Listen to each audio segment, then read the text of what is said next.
नमस्कार बच्चों, मिशन हिंदी पर आपका फिर से स्वागत है। बच्चों, आज हम पढ़ेंगे सेशन 2020-21 के न्यू पैटर्न पर आधारित पाठ मानवीय करुणा की दिव्य चमक के प्रश्न और उत्तर, जो अधिकतर एमसीक्यू फॉर्म में हैं। तो चलिए पढ़ते हैं प्रश्न नंबर 1, जो कि 5 मार्क्स का होगा। तो यह है, निम्नलिखित गद्यांश के आधार पर पूछे गए बहुविकल्पीय प्रश्नों के उत्तर लिखिए। पहले हम गद्यांश को ध्यान से पढ़ लेते हैं ताकि प्रश्नों के उत्तर हम आसानी से छांट सकें। फादर को जहरबाद से नहीं मरना चाहिए था, जिसकी रगों में दूसरों के लिए मिठास भरे अमृत के अतिरिक्त और कुछ नहीं था। उसके लिए इस जहर का विधान क्यों हो? यह सवाल किस ईश्वर से पूछे? प्रभु की आस्था ही जिसका अस्तित्व था, वह देह की इस यातना की परीक्षा उम्र की आखिरी देहरी पर क्यों दे? एक लंबी पादरी के सफ़ेद चोगे से ढकी आकृति सामने है। गोरा रंग, सफ़ेद झाई मारती भूरी दाढ़ी, नीली आंखें, बाहें खोल गले लगाने को आतुर। इतनी ममता, इतना अपनत्व इस साधु में अपने हर एक प्रियजन के लिए उमड़ता रहता था। मैं 35 साल से इसका साक्षी था, तब भी जब वह इलाहाबाद में थे। आज उन बाहों का दबाव मैं अपनी छाती पर महसूस करता हूँ। तो इसका प्रश्न है, आज फादर कामिल बुल्के की मौत किस रोग से हुई? पीलिया रोग से, किडनी रोग से, जहरबाद से, टीबी से? तो सही उत्तर है गए जहरबाद से। अब नंबर 2, फादर की रगों में दूसरों के लिए क्या भरा था? मिठास भरा अमृत, कड़वा जहर, घृणा, इनमें से कोई नहीं। तो सही उत्तर है बच्चों क, मिठास भरा अमृत। नंबर 3, लेखक कितने सालों तक बुल्के के संपर्क में रहे? 40 साल, 35 साल, 30 साल, 25 साल? तो सही उत्तर है 35 साल। नंबर 4, लेखक किसकी बाहों का दबाव अपनी छाती पर महसूस करता है? अपने प्रिय मित्र का, फादर कामिल बुल्के का, अपने पिता का, फादर जॉन का? तो सही उत्तर है बच्चों ख, फादर कामिल बुल्के का। नंबर 5, जहरबाद क्या होता है? लाल फोड़ा, गहरा फोड़ा, पका हुआ फोड़ा या जहरीला फोड़ा? तो सही उत्तर है गह, जहरीला फोड़ा। अब है प्रश्न नंबर 2, निम्नलिखित गद्यांश के आधार पर पूछे गए बहुविकल्पीय प्रश्नों के उत्तर लिखिए। फादर बुल्के संकल्प से सन्यासी थे। कभी कभी लगता है वो मन से सन्यासी नहीं थे। रिश्ता बनाते थे तो तोड़ते नहीं थे। 10 साल बाद मिलने के बाद भी उसकी गंध महसूस होती थी। वह जब दिल्ली आते जरूर मिलते, खोज कर, समय निकाल कर, गर्मी सर्दी बरसात झेल कर मिलते, चाहे 2 मिनट के लिए ही सही। यह कौन सन्यासी करता है? उनकी चिंता हिंदी को राष्ट्रभाषा के रूप में देखने की थी। हर मंच से इसकी तकलीफ बयान करते थे, इसके लिए अकाट्य तर्क देते थे। बस इसी एक सवाल पर उन्हें झुंझलाते देखा है और हिंदी वालों द्वारा ही हिंदी की उपेक्षा पर दुख करते उन्हें पाया है। घर परिवार के बारे में, निजी दुख तकलीफ के बारे में पूछना उनका स्वभाव था। बड़े से बड़े दुख में उनके मुख से सांत्वना के जादू भरे 2 शब्द सुनना एक ऐसी रोशनी से भर देता था जो कि किसी गहरी तपस्या से जन्मती है। हर मौत दिखाती है जीवन को नहीं रहा।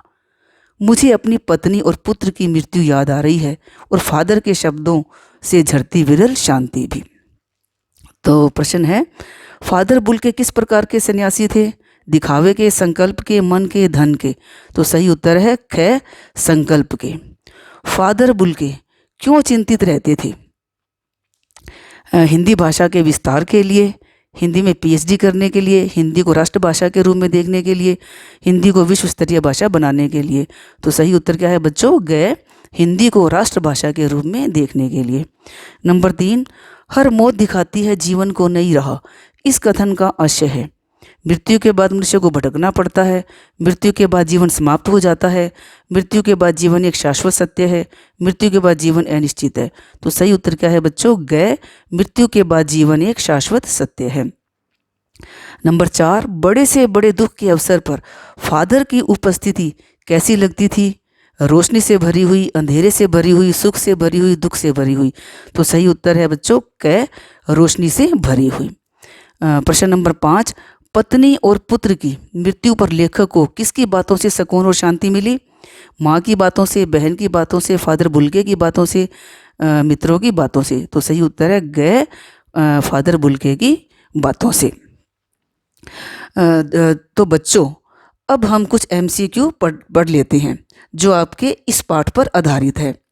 परीक्षा में आपसे पाठ पर आधारित 2 MCQ पूछे जाएंगे जो कि 2 मार्क्स के होंगे, पर मैंने आपकी प्रैक्टिस के लिए कुछ MCQ बनाए हैं, तो चलिए हम इनकी भी प्रैक्टिस कर लेते हैं। तो नंबर 1 है, फादर की मृत्यु कहाँ हुई? इलाहाबाद, मुंबई, दिल्ली या इनमें से कोई नहीं? तो सही उत्तर है स, दिल्ली। नंबर 2, किसी के दुख में फादर का व्यवहार कैसा होता था? उपेक्षित, आनंदपूर्ण, कटु या सांत्वनापूर्ण? तो सही उत्तर है द, सांत्वनापूर्ण। नंबर 3, राष्ट्रभाषा के रूप में फादर किसे देखना चाहते थे? उर्दू को, फारसी को, हिंदी को, इनमें से कोई नहीं? तो सही उत्तर है स, हिंदी को। फादर को याद करना लेखक के लिए कैसा संगीत सुनने जैसा अनुभव है?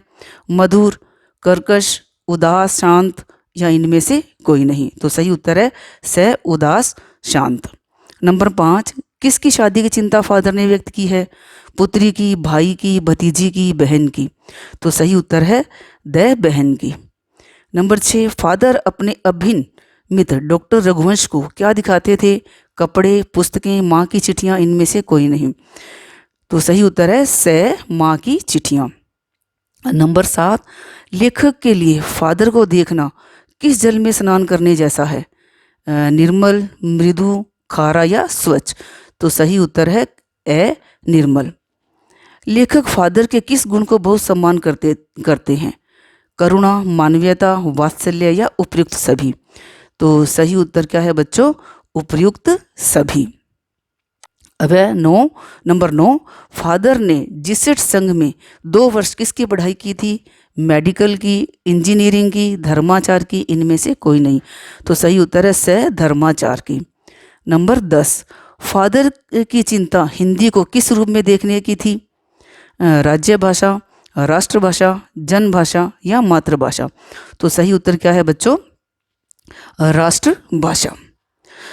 तो बच्चों, ये तो हम पढ़ रहे हैं मानवीय करुणा की दिव्य चमक के प्रश्न और उत्तर। यदि आप इसी पाठ का फुल एक्सप्लेनेशन और लखनवी अंदाज पाठ के प्रश्न उत्तर देखना चाहते हैं तो डिस्क्रिप्शन बॉक्स में दिए गए लिंक पर क्लिक करके इन्हें वहाँ भी देख सकते हैं। तो बच्चों, बोर्ड की परीक्षा में आपके पाठों पर आधारित 4 प्रश्नों को हल करना होगा जो कि 2-2 मार्क्स के होंगे। इस तरह कुल मिलाकर ये 8 अंक हो जाते हैं। तो चलिए हम इनकी भी प्रैक्टिस कर लेते हैं। तो अब हम पढ़ते हैं बोधात्मक व ज्ञानात्मक प्रश्न। प्रश्न नंबर 1, फादर की उपस्थिति देवदार की छाया जैसी क्यों लगती थी? तो इसका उत्तर है देवदार का वृक्ष आकार में लंबा चौड़ा होता है तथा छायादार भी होता है। फादर बुल्के का व्यक्तित्व भी कुछ ऐसा ही है।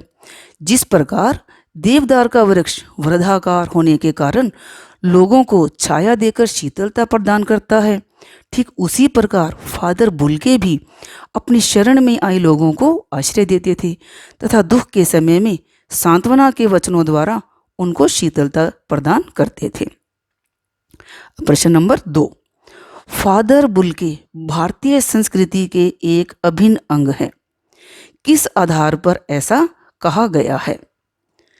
तो इसका उत्तर है फादर बुल्के पूरी तरह से भारतीय संस्कृति को आत्मसात कर चुके थे। उन्होंने भारतीय संस्कृति से प्रेरित होकर संन्यास लेते समय यह शर्त रखी थी कि वे भारत आएंगे। भारत आकर उन्होंने हिंदी में BA किया, इलाहाबाद से MA किया और फिर प्रयाग विश्वविद्यालय के हिंदी विभाग से राम कथा उत्पत्ति और विकास पर शोध कर उन्होंने PhD की उपाधि प्राप्त की। उन्होंने ब्लू बर्ड तथा बाइबल का हिंदी अनुवाद भी किया तथा अपना प्रसिद्ध अंग्रेजी हिंदी कोश भी तैयार किया। उन्होंने हिंदी को राष्ट्रभाषा के रूप में प्रतिष्ठित करने के लिए कई प्रयास भी किए। उनका पूरा जीवन भारत तथा हिंदी भाषा पर समर्पित था। अतः हम यह कह सकते हैं कि फादर बुल्के भारतीय संस्कृति के अभिन्न अंग हैं। अब प्रश्न नंबर 3, पाठ में आए उन प्रसंगों का उल्लेख कीजिए जिनसे फादर बुल्के का हिंदी प्रेम प्रकट होता है। तो उत्तर है, फादर बुल्के का हिंदी भाषा संस्कृति के प्रति विशेष झुकाव था। इसके लिए है नंबर 1, भारत आकर उन्होंने कलकत्ता से हिंदी में बीए तथा इलाहाबाद से एमए किया। नंबर 2, उन्होंने राम कथा उत्पत्ति और विकास पर शोध कर पीएचडी की उपाधि प्राप्त की। नंबर 3, उन्होंने अपना अंग्रेजी हिंदी शब्दकोश भी तैयार किया। नंबर 4, ब्लू बर्ड का अनुवाद नील पंछी के नाम से तथा बाइबल का हिंदी अनुवाद किया। नंबर 5, हिंदी को राष्ट्रभाषा के रूप में प्रतिष्ठित करने के लिए उन्होंने अनेक प्रयास किए तथा लोगों को हिंदी भाषा के महत्व को समझाने के लिए विभिन्न तर्क भी दिए।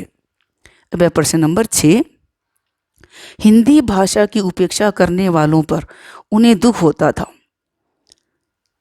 अब प्रश्न नंबर 4, पाठ के आधार पर फादर बुल्के की जो छवि उभरती है उसे अपने शब्दों में लिखिए। उत्तर है, फादर कामिल बुल्के का व्यक्तित्व सात्विक था। ईश्वर के प्रति उनकी गहरी आस्था थी। एक लंबी पादरी के चोंगे से ढका हुआ शरीर था। गोरा रंग, सफ़ेद झाई मारती भूरी दाढ़ी, नीली आंखें, उनके हृदय में सभी आत्मीय जनों के लिए प्रेम था। वे वात्सल्यता की मूर्ति थी। हमेशा एक मंद मुस्कान उनके चेहरे पर झलकती थी।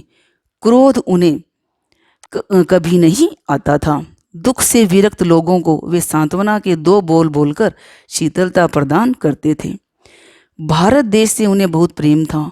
उन्हें हिंदी भाषा से भी लगाव था। हिंदी में उन्होंने पीएचडी की उपाधि प्राप्त की थी तथा ब्लू बर्ड और बाइबल का हिंदी अनुवाद भी किया था। हिंदी भाषा की उपेक्षा उनके लिए असह्य थी। बस इसी बात से उन्हें क्रोध करते हुए देखा जाता था। वैसे उनका व्यक्तित्व बहुत शांत और सुलझा हुआ था। प्रश्न नंबर 5, लेखक ने फादर बुल्के को मानवीय करुणा की दिव्य चमक क्यों कहा है? तो इसका उत्तर है, फादर बुल्के मानवीय करुणा की प्रतिमूर्ति थे। उनके मन में सभी के लिए प्रेम भरा था, जो कि उनके चेहरे पर स्पष्ट दिखाई देता था। विपत्ति की घड़ी में वे सांत्वना के 2 बोल द्वारा किसी भी मनुष्य का धीरज बांधते थे। स्वयं लेखक की पत्नी तथा पुत्र की मृत्यु पर फादर बुल्के ने उन्हें सांत्वना दी थी। किसी भी मानव का दुख उनसे देखा नहीं जाता था। उसके कष्ट दूर करने के लिए वे यथाशक्ति प्रयास करते थे। अब प्रश्न नंबर 6, फादर बुल्के ने सन्यासी की परंपरागत छवि से अलग एक नई छवि प्रस्तुत की है, कैसे? तो इसका उत्तर है, फादर बुल्के एक सन्यासी थे। वे चोगा पहनते थे, लोगों की सहायता करते थे तथा सभी मानवीय गुणों का पालन करते थे। परंतु सन्यासी जीवन के परंपरागत गुणों से अलग भी इनकी भूमिका रही है।